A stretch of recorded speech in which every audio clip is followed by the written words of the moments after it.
はい、皆さんこんにちは、キイチです。今回はタイトルにもある通り、練習パッドの選び方という点でお話ししようかなと思います。よろしくお願いします。打楽器やってる方々だったらわかるかと思うんですけれども、この世の中ちょっと規模が大きくなっちゃったんですけれども、この世の中に出回っているパッドっていろんな種類があるんですね。柔らかい素材のパッドだったりとか、硬い素材のパッド、あとはちょっとユニークなパッド、表と裏で分かれているパッドだったりとか、ちょっと奇抜な形をしたパッドだったりとかもあるんですね。そのいろんなパッドがある中で自分がどれを選んで普段練習すればいいかっていうのも悩みどころかと思います。実際に家で楽器が叩けない方が多いかと思いますので、こういう練習パッドを使って楽器の代用をしたりする方は多いかと思います。僕の場合とかもそうなんですけれども、実際の楽器よりこの練習パッドを叩く時間の方が多いですね。ですので今回は皆さんがパッドを選ぶ時のコツということで、3つの点でお話ししておきます。で、1つ目の環境ですね。で、僕が今、壁が一応防音にちょっとなっています。なんですけれども、ご近所の皆さんは配慮いたしまして、こういうソフトパッドを使うことが普段多いですね。8、9割はこのソフトパッドで練習していると思います。で、このソフトパッドの利点としては、消音素材が施されているので、割と静かに叩けますね。で、この上にパッドだったりとかを重ねてやると、もうちょっと工夫ができます。こういう感じで音量とかを配慮しながらやることもできます。なんですけれども、このソフトパッドのデメリットとしましては、速いアプローチだったりするときに左右の音のムラだったりとかが、割と曖昧になっちゃったりはするので、そういう場合は、こういう硬めのパッドを使うことが多いです。で、これビッグファースのパッドなんですけれども、これが普段よく撮影で使う時のパッドですね。で、もう一つがこのオフワールドのパッドになります。オフワールドパーカッションのこの大きいインベーダー、スコット・ジョンソンのサインがあるパッドを使います。これらの素材っていうのはやっぱりちょっとうるさいというものがあります。で、リムもちょっと硬いので、割と音量は気にしなければいけません。で、このビッグファースのパッドなんかもやっぱり音が硬いですね。で、パッドを重ねたとしてもやっぱり若干音はうるさいかなと思います。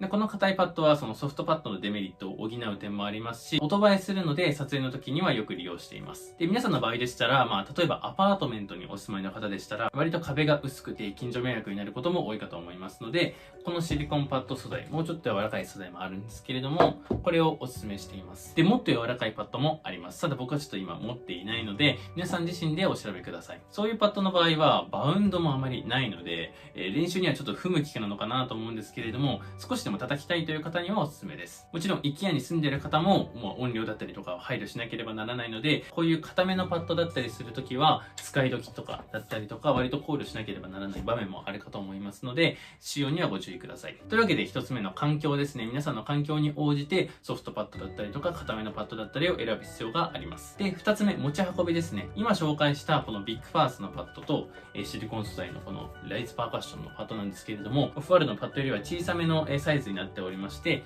割と浅めでもあるので、リュックとかにはすぐ入ると思います。ただ、こういうパッドを持ち運ぶときに気をつけなければならないのが、割とこのパッドすごい重たいんですね。重たいのと、形が大きいので、リュックに入るものも限られてくるかなと思います。で、重たいと、長時間の移動だったりするときに肩を痛めてしまう原因になったりもしますので、そちらを配慮いたしまして、僕がお勧めしているのは、こういう小さめのパッドですね。普段使っているパッド、僕の場合でしたらこういうパッドだったりを持ち運んでいます。割とちっちゃいパッドでしたらこういうものも使っています。こういう玉のパッドなんですけれども、先ほどのパッドよりは一回り小さいので、こういうものを持ち運ぶのもありなのかなと思います。で、例えば、打楽器の方々でしたら、本番前のその楽屋の中でとかに練習するときに、楽屋の中で実際の楽器を叩くことができないので、硬めのパッドで OK でしたら、こういうものを僕はお勧めするんですけれども、ビッグファースのこういうスリムパッドって言うんですけれども、スリムパッドをお勧めするんですけれども、楽屋で静かに叩きたいっていう方でしたら、こういうシリコン素材だったり、今ご紹介した玉のパッドを使うのもありなのかなと思います。で、最後に3つ目、誰と合わせるかという点ですね。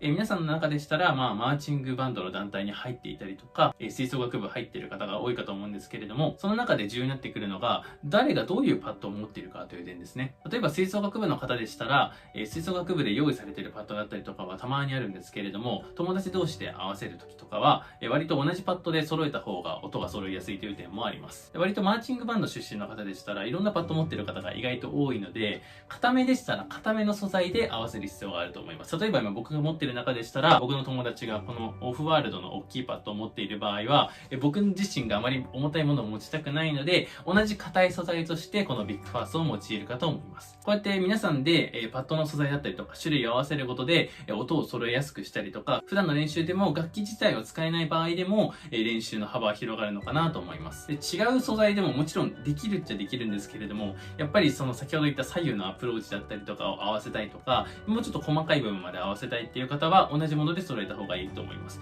たとえ柔らかい素材でも全然突き詰めるところまではいけるので、なるべく同じもので揃えた方がいいかなと思います。今回のおさらいをすると、1個目が環境ですね。マンションとかアパートメントのお住まいの方は割とソフトパッドを使う機会が多くなるかと思います。2つ目の持ち運びですね。持ち運び、バッグに入れる場合とかだったら、重めだとちょっと肩に負担がかかるかと思いますので、割と小さめの、軽めのパッドをお勧めはしました。皆さんの環境に応じて、必要な場面だったり、こういう硬めの素材の大きいものを持っていかなきゃいけない場合もあるかと思うんですけれども、なるべく自分のバッグ、持っているバッグに合わせてパッドを選ぶ必要もあるかと思います。で、3つ目が誰と合わせるかという点ですね。自分の友達とかだったりとか、自分のパッドを合わせた時に素材を同じにして練習の効率を上げていくという点でお話ししました。この3点を踏まえまして、皆さんでいろんなパッドを選んでいただきたいです。で、この動画はパッドの宣伝では一応ないので、僕と同じものを買ったからといって皆さんの環境に適用するとは限りません。ですので、この動画は参考程度に見ていただくことをお勧めします。あらかじめご了承ください。